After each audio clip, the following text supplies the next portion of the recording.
Salam Guru Penggerak. Kali ini saya akan memaparkan tentang demonstrasi kontekstual pendidikan yang berpihak pada murid sebagai wujud dari pemikiran Ki Hajar Dewantara. Sebelumnya, perkenalkan, nama saya Minar Evalina Julianti Aritonang. Saya berasal dari UPT SMP Negeri 16 Medan, calon guru penggerak angkatan ke-9. Pendidikan merupakan menuntun segala kodrat yang ada pada anak-anak agar mereka dapat mencapai keselamatan dan kebahagiaan yang setinggi-tingginya, baik sebagai manusia maupun sebagai anggota masyarakat.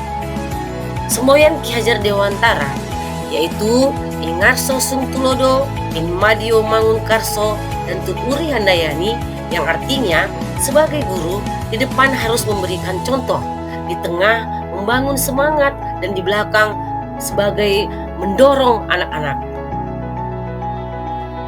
Nah, jadi guru menuntun anak tumbuh dan berkembang sesuai dengan kodrat alam dan kodrat zaman, sehingga kekuatan, bakat maupun potensi yang ada pada dirinya timbul dan membawa perubahan yang baik, karena setiap anak memiliki keunikan yang berbeda-beda.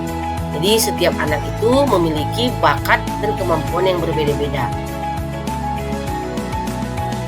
Nah, menurut Ki Hajar Dewantara, pendidikan adalah tempat persemaian benih-benih kebudayaan, di mana kebudayaan dan pendidikan merupakan kesatuan yang tidak dapat dipisahkan dan harus membawa perubahan secara terus-menerus sesuai dengan kodrat alam dan kodrat zaman. Salah satu perubahan yang diharapkan adalah perubahan budi pekerti yang harus seimbang dan menjadikan anak-anak menjadi bijaksana.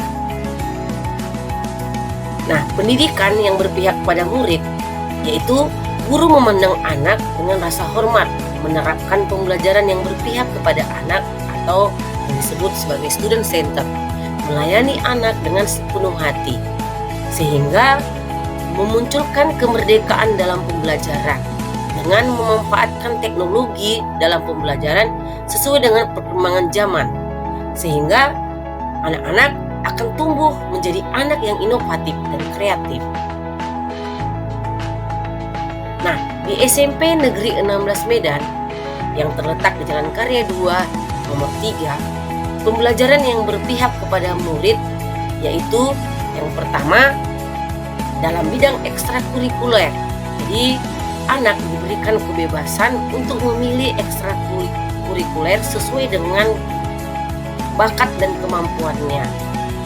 Nah, yang kedua yaitu Jumat Religi. Jumat Religi ini diadakan sebelum pelajaran dimulai. Tujuannya yaitu menumbuhkan iman dan karakter yang baik terhadap anak-anak. Nah, kemudian yang ketiga adalah ekspresi pagi. Ekspresi pagi ini digunakan untuk menggali bakat dan kemampuan anak, karena setiap anak adalah unik. Mereka memiliki bakat dan kemampuan yang berbeda-beda. Nah, smile morning. Smile morning ini guru menjadi teladan kepada murid dengan datang tepat waktu dan memberikan semangat serta dukungan ketika murid tiba di sekolah. Kemudian suara demokrasi.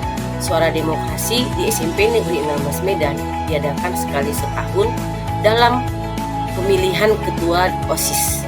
Nah, tujuannya yaitu menuntun murid untuk menerapkan profil Pancasila, mengkader jiwa kepemimpinan kepada murid yang demokratis. Kemudian kegiatan Rabu Bersih. Kegiatan Rabu Bersih ini diadakan setiap hari Rabu sebelum pembelajaran dimulai. Dan selanjutnya yaitu literasi. Literasi yaitu menumbuhkan minat baca terhadap anak maupun murid.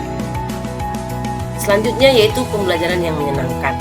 Pembelajaran yang menyenangkan yaitu melaksanakan pembelajaran yang bervariasi. Contohnya membawa anak keluar dari kelas sehingga anak-anak dapat berbaur dengan lingkungannya, dan pembelajaran dihubungkan dan dikaitkan dengan perkembangan teknologi zaman sekarang. Nah, pembelajaran student center atau pembelajaran yang mewujudkan berpihak kepada murid itu memiliki tantangan. Tantangan yang pertama yaitu kurangnya motivasi dari orang tua terhadap murid.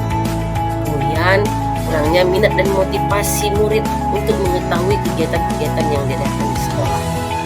Selanjutnya, guru belum semua memahami pemikiran pendidikan yang berpusat pada murid. Kebanyakan guru masih menggunakan pembelajaran yang bersifat teacher center. Selanjutnya, tantangannya adalah masih banyak guru belum melakukan metode pembelajaran yang bervariasi. Kebanyakan masih menggunakan metode one size fits all, artinya satu pembelajaran untuk semua murid. Nah, solusinya membentuk paguyuban kelas sebagai jembatan antara orang tua dengan guru dan siswa. Kemudian membuat program kegiatan yang menarik dan inovatif untuk memancing minat murid supaya dapat mengikuti program-program yang ada di sekolah. Selanjutnya memberikan pelatihan tentang pemahaman pemikiran Ki Hajar Dewantara kepada guru-guru.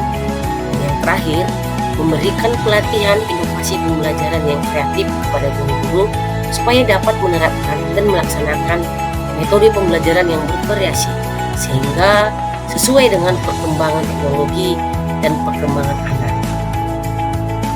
Demikian pemaparan dari saya. Saya ucapkan terima kasih.